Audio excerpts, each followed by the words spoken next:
اعوذ باللہ من الشیطان الرجیم بسم اللہ الرحمن الرحیم۔ محترم ناظرین گرامی السلام علیکم۔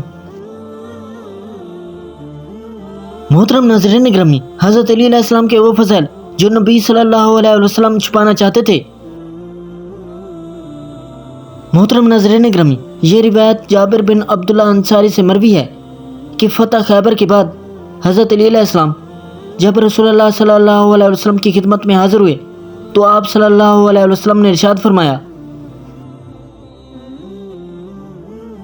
اگر ایسا نہ ہوتا کہ کچھ لوگ تمہارے بارے میں وہی باتیں کہتے جو عیسیٰ ابن مریم کے بارے میں کہی گئی، تو میں تمہاری شان میں ایسی باتیں کرتا کہ لوگ تمہارے وضو کا پانی اور قدموں کی خاک بطور شفا لیتے، لیکن تمہارے لیے یہی کافی ہے کہ تم مجھ سے اور میں تم سے ہوں، تم میرے وارث ہو اور میں تمہارا وارث۔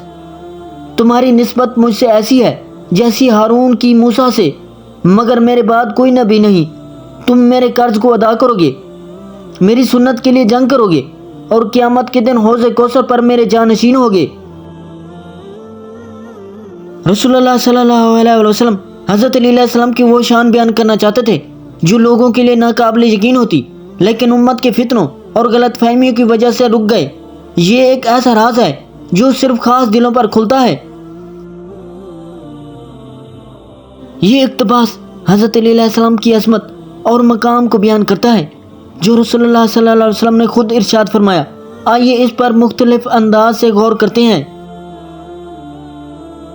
رسول اللہ صلی اللہ علیہ وسلم نے حضرت علی علیہ السلام کے بارے میں ارشاد فرمایا کہ اگر کچھ لوگ ان کے بارے میں حد سے نہ بڑھ جاتے تو وہ ان کی ایسی فضیلت بیان کرتے کہ لوگ ان کے وضو کے پانی کو بھی شفا سمجھتے۔ آپ علیہ السلام نے علی علیہ السلام کو اپنا وارث، اپنا جانشین اور قیامت کے دن حوض کوثر پر اپنا نمائندہ قرار دیا۔ عیسیٰ علیہ السلام کی طرح نہ کہنے کا مطلب کیا ہے؟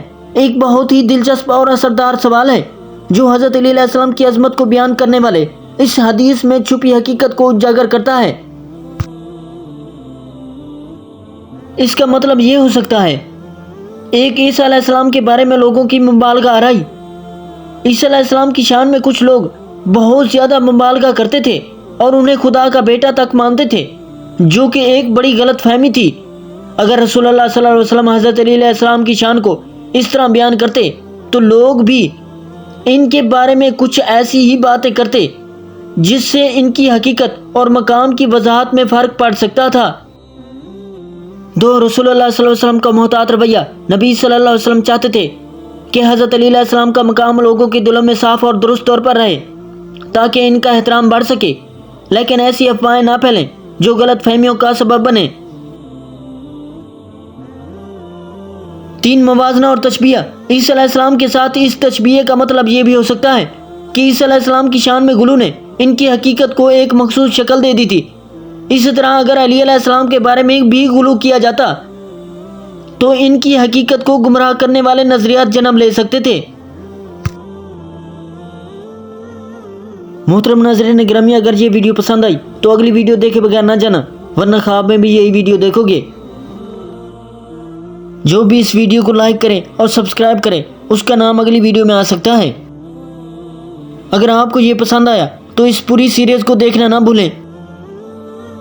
محترم ناظرین گرامی، چینل کو سبسکرائب کریں، لائک کریں اور اگلی ویڈیو ضرور دیکھیں، ورنہ مزہ نہیں آئے گا۔ محترم ناظرین گرامی، دعا ہے کہ خالق کائنات آپ کی ہر پریشانی دور فرمائے۔ اگلی ویڈیو تک دیجیے ہمیں اجازت۔ اللہ نگہبان۔